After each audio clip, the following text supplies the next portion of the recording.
Mike will be presenting Being a Better Netizen, MANRS at DigitalOcean. Tim's a senior network engineer at DigitalOcean and traveled all the way from Sydney, Australia. Do you have an accent? Do you have an accent? Of course. To join us today. This is Tim's first time presenting at NANOG, and it's a pleasure to have him here speaking with us today. So welcome, Tim. Thank you very much.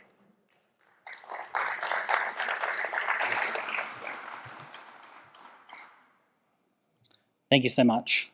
Yes, I do indeed have an accent. I grew up in Australia, so tell me to slow down if you can't understand me. Hi everyone, my name's Tim Raphael.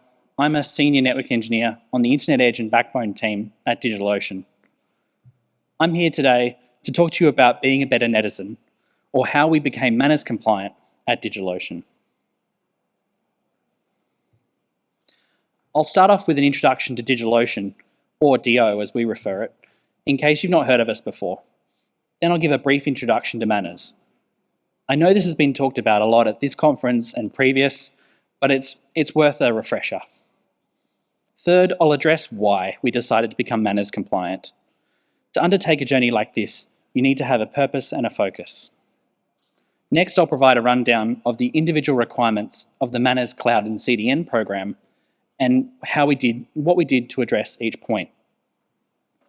And lastly, because routing security is a constant cycle of improvement, I'll talk about what we're planning next. So DigitalOcean is for developers and small businesses. Our aim is to make cloud services simple and easily accessible so that our customers spend more time making awesome applications that change the world. Our product set include virtual machines, or we call them droplets because everything's ocean theme at DigitalOcean. We also have storage, networking, security, and other associated services. Recent additions include managed Kubernetes and platform as a service. These all go to the vision of making complex cloud services easy to consume. We run a global network from 14 data centers in 8 markets, with over 3,000 network devices from edge routers to top-of-rack switches. We have over 300,000 monitored interfaces. With a significant presence on the internet, our edge is very important to us, and thus to our customers, and plays a role of why I'm here today. MANRS, or Mutually Agreed Norms for Routing Security, is an initiative by ISOC. It's been run since 2014 and consists of 4 key programs. A program for network operators, such as enterprises and ISPs, a program for the internet exchange points, the Cloud and CDN program, which I'll talk about in a moment, and a 4th program for equipment vendors. Each program is specifically designed with input from the community to address the unique aspects of each network group and help them improve their routing security. MANRS also engages through fellowship and ambassador programs to gather valuable input from the community to help improve these groups' routing security posture. So why did we look towards being MANRS compliant? At DigitalOcean, a core value is our community is bigger than us. We're a member of the internet community, and thus it's on us to do better for everyone. Simply because we're connected to the internet and we provide traffic for our customers and our customers' customers, it's on us to do better. So during 2020, we made the goal to become compliant with the MANRS Cloud and CDN program. The Cloud and CDN program extends upon the Network Operators program and raises the bar for Cloud and CDN providers because they provide so much traffic to the global internet. I'll now run through the 5 required actions of the Cloud and CDN program. Each action is clearly outlined in the MANRS implementation guide, which is a well-written statement of requirement that helps you understand exactly what each action is trying to address. Action 1, to prevent propagation of incorrect routing information. The first action requires we, where feasible, prevent propagating incorrect routing information from our peers. We should have an ideally automated process to ensure that the information we're receiving from our peers is legitimate and verifiable. The second action, to prevent traffic with illegitimate source addresses. This asks that we implement anti-spoofing mechanisms to ensure that packets are transmitted only from legitimate source addresses. Action 3 is to facilitate global operational communication and coordination. This asks we maintain accurate contact information about our network so we can be reached by other operators to address routing issues. Action 4, facilitating the validation of routing information on a global scale.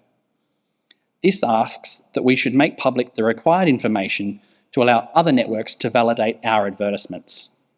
This requires a process either automated or well documented to ensure that our public information is up to date. Action 4 facilitates Action 1. If we're putting out good information about our routing announcements, other networks can then validate our information as part of their filtering. And finally, Action 5, to encourage other networks to adopt these basic requirements. And that's part of the reason why I'm here today. I now want to take some time to go through each action and give some detail on what we did to achieve them. Hopefully this helps you understand what's required from a technical standpoint and how you might do a similar process in your network. So we'll start with Action 1, or how we prevent the propagation of incorrect routing information from our peers. We run a medium to large global network, and we have a presence on some of the largest internet exchange points in the world, with bilateral peers to hundreds, if not thousands, of ASNs. If we were to go about filtering all of our bilateral peering sessions, we create a key scaling concern with the hardware we use today, because we're talking about a per prefix filter on each peer. Prefix filtering like this is a prime candidate for Prefix filtering like this ensures we receive the prefixes we expect from a given peer. However, given the scale, it's a prime candidate for automation. I'll explain the automation piece in a moment.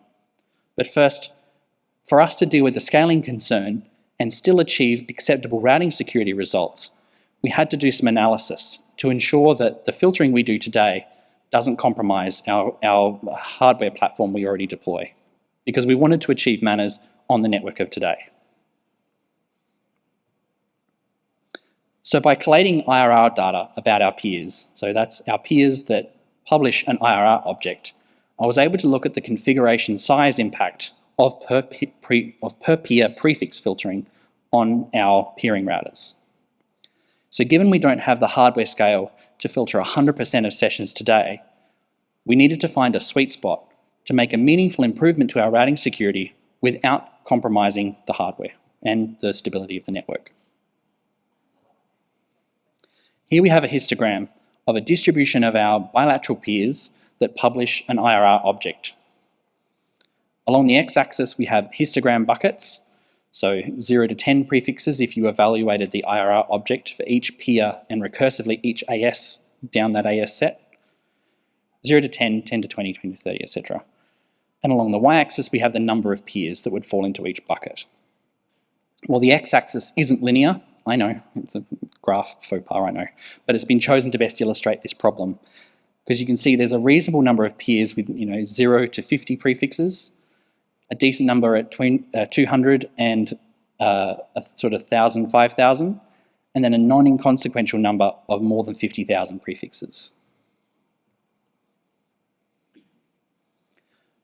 If we were to go for 100% coverage, this would result in over 6.5 million lines of configuration for the prefix lists being added to some of our denser peering routers. By lab testing this and pushing 2 million lines of configuration, we added 95 seconds to an interactive apply operation, and this is simply not acceptable from an operations standpoint.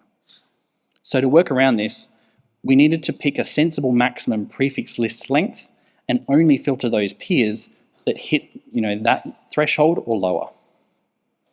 So to determine what this threshold should be, a better approach would be look at a cumulative histogram, i.e. look at what percentage of peers would be covered if we selected a given threshold. So here we have the same x-axis, but the y-axis indicates the percentage of peers that would be covered, and this is the percentage of peers that publish an IRR object, so that's obviously not all of them, how many would be covered, the percentage that would be covered if we chose a given threshold. The red line is if we set our prefix list threshold to 400 prefixes. As you can see, that's not a huge prefix list in terms of the scale of the x-axis, but for us, that would mean a 48% coverage of peers, and it would mean that we find that middle ground of not too much configuration on the router to impact the operational, the operator activity, but it wouldn't, degrade the performance. Future procurement for us will include an expansion of this threshold as we refresh the network with faster equipment with more modern software and stay committed to our MANRS actions. So we went with this 400 prefix limit. Realistically, that meant that 25% of our peers ended up being covered because quite a lot of them obviously don't publish an IRR object. So how do we do the automation piece? How do we actually turn this from prefix list to applying it to the network? DigitalOcean already has an extensive configuration management ecosystem in the network. So starting with our sources of truth, we have Netbox. Netbox was originally built at DigitalOcean and later open sourced. It's our source of truth for everything relating to IP addresses, racks, devices, and anything that links them together. And second, we have Peering Manager. Peering Manager handles our BGP source of truth. It holds all the details of our IX sessions to route servers, bilateral peers, PNIs, transit sessions, as well as the policy mappings between all of these. Peering Manager also pulls data from Peering DB, such as peer prefix limits, IRR object names, and contact information. We use SaltStack and its native integration with the Napalm library to apply templates to the network. Salt's extensive templating engine and Python-based modular architecture allows us to build whatever we need to integrate all these pieces. Because the prefix lists are based on IRR records, we host our own instance of IRRD to mirror all the standard authenticated IRR sources, and a few necessary others. SaltStack talks to IRRD over its WHOIS interface using a custom Salt module. This means we reduce the dependency on external hosts and improve the performance for generating these often large prefix lists. So with this in place, the process runs every 6 hours or 4 times per day. Salt generates all possible prefix lists for all peers that have an IRR record. Using the standard format for the IRR object, we're able to look up the correct source for that object. We generate the prefix list, evaluate it for our threshold, or 400 prefixes, and if we fall at or below the threshold, a template is generated and pushed to the network.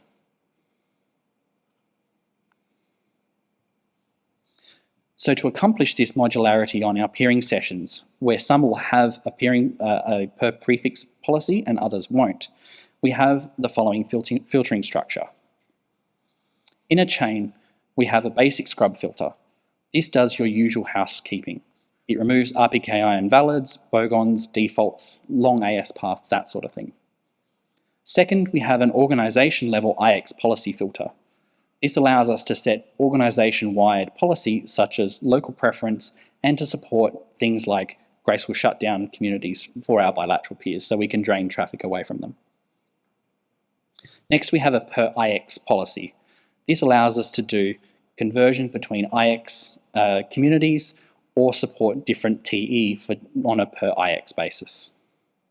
And then optionally on the end, we have a per peer prefix filter policy, where the peer's IRR object has less than 400 prefixes.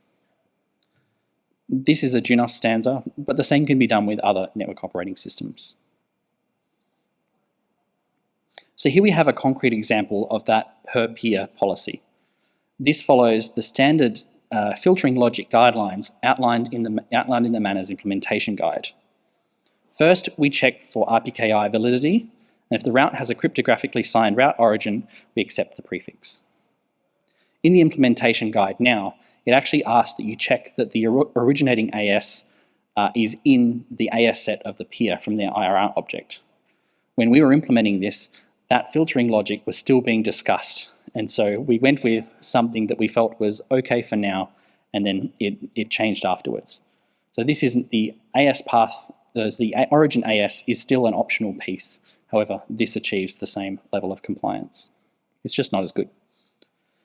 If the RPKI isn't valid on a prefix and it's in the unknown state, because we've already discarded invalids in our scrub policy, we go and check against the prefix list generated by the IRR record for the peering, on a peer's peering DB profile. And if nothing matches, we just reject the prefix. We also add informational communities along the way, and this helps us trace routing policy decisions through the network. We can see whether a prefix was accepted by RPKI or from an IRR object. Occasionally we'll get an email to NOCAT asking why we're accepting or not a prefix. And this is very helpful to trace down to see, which router did the evaluation and which part of the policy it hit. And similarly, this policy structure would look like this in RPL. The structure reuses standard organization level policies and makes the policy chain easy to read. I've just removed the informational communities for brevity.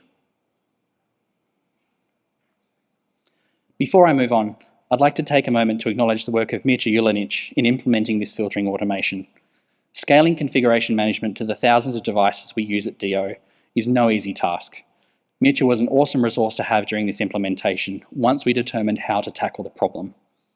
Mircea did the majority of the internal plumbing required to operate Salt Stack with IRRD and the changes needed to build the modular filtering templates. So thank you, Mircea.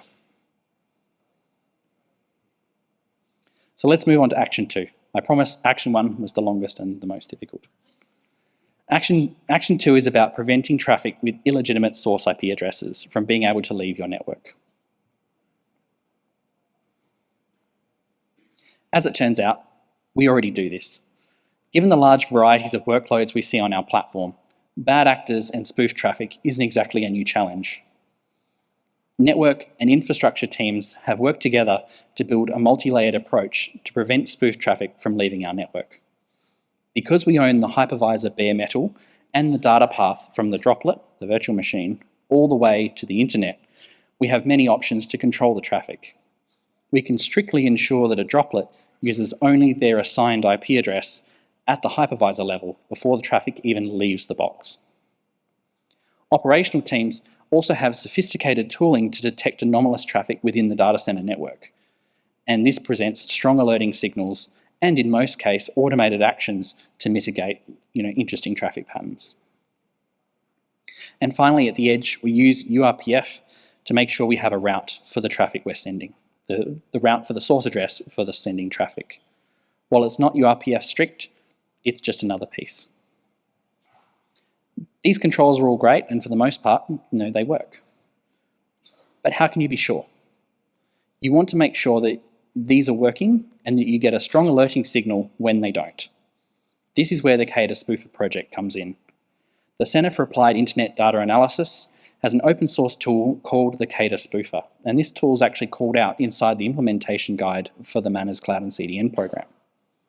The spoofer is a small application that periodically attempts to send forged source frames to CADA's hosted collectors. We've installed an instance of the spoofer in each one of our compute regions to ensure we have total coverage. And so to monitor this spoofer, we've built a Prometheus exporter for the CADA API to let us know when the results come back, less than ideal. If a packet is detected by CADA, we can alert on the fact and trigger an operational response. The alert has a playbook attached with strictly defined actions for the on-call engineer to work with. This is an example of a Prometheus Alert Manager configuration to trigger on a failed check. You can see we have a link to the spoofer report as well as a link to our internal playbook site where an engineer can look up what they need to do and follow down the actions. Action 3, coordination, or facilitating global operational communication and coordination. This is all about how to find us. Action 3 is about ensuring that other internet operators can find you. And being a good netizen already, we have our WHOIS data automatically updated as we consume new prefixes. We have well-tested playbooks that we use for onboarding new IP aggregates to ensure that I's are dotted and T's are crossed. We also have regular automated checks to ensure that the information is kept current. We also keep our peering DB records updated. And as part of our peering stand-up process, if anyone's worked with us for a peering session, we ask that you keep your peering DB updated because we consume that data into Peering Manager, which then pushes configuration to the network via SALT. So we really need to set the best example and keep our information updated too. Action 4, global validation, or ensuring that our routing data is accurate. We allocate prefixes to a compute region on an as-needed basis. Therefore, we have a need to keep our data updated as we consume new prefixes. This is GeoIP data, RPKI ROA data, and IRR objects. As part of the allocation process, we use an aggregate IRR object to facilitate quick propagation from our upstreams, and then we create a smaller object, a smaller prefix object after the fact. This is all managed by an automated prefix sync app that keeps RPKI ROAs and IRR objects all up to date and ensures geocoding is correct on a prefix.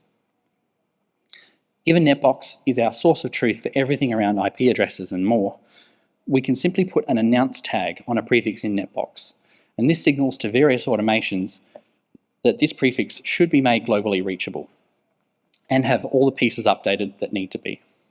It also enables monitoring on a prefix. So a good source of truth is very powerful for facilitating this sort of automation. For RPKI, we currently sign our aggregate prefixes using the max length field. And just like previous speakers, this is there to give us flexibility of allocation to ensure that our advertisements are accepted upstream as soon as possible as we allocate the prefix, because that's very important to us. And lastly, NetBox reports are a great reporting / cross-checking mechanism. Our reports run daily and are linked to our alerting platform. If you've never seen reports in NetBox, it's just free-form Python that's run by the NetBox application. It's designed to use the data inside NetBox and compare that to the real world. So we're able to look at all of our prefixes with the announce tag and check that we have a valid RPKI ROA or a VRP, or an IRR object and the geocoding is correct based on the data we have in NetBox. Here we have an example report that example reports that check for IRR data and RPKI data. The failed report you can see there becomes visible to engineers as part of our alerting platform and can be actioned as required. And lastly, action 5, encouraging adoption, or promotion as MANRS calls it now. This is as simple as updating your public peering policy or your peering DB comments to indicate that your network follows MANRS and encourage your peers to do the same. So you've been through the actions, engineered the required solutions, and figured out how to apply these to your network. You're now ready to apply to MANRS. It's as simple as heading over to the manners.org website and filling out a questionnaire. You need to provide some details on how and what you've done to make your network fit the requirements. And with a bit of luck, you'll be granted compliance.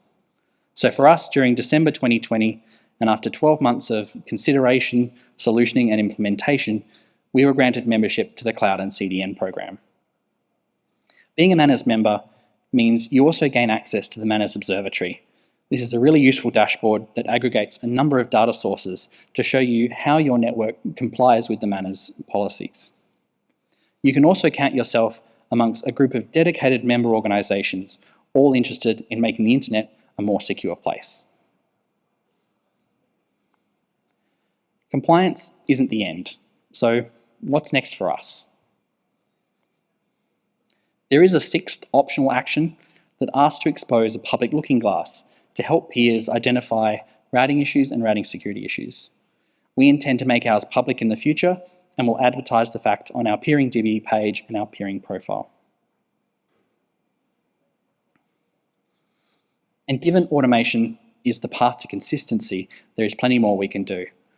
We have processes that are already automated, but there's still plenty of playbooks and ad hoc processes that we can improve and move towards being automated and more consistent.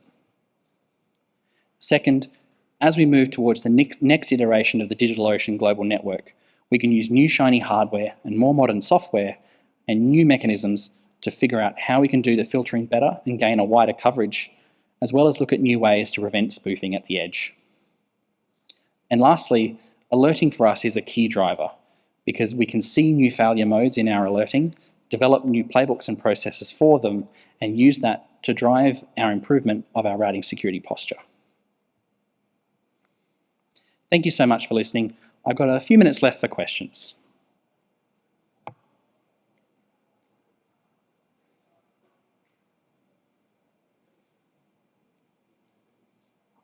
Hi. Hi, Andre. Bachevsky, Internet Society. Well, team, thank you very much for this presentation and for the hard work on becoming a MANRS participant.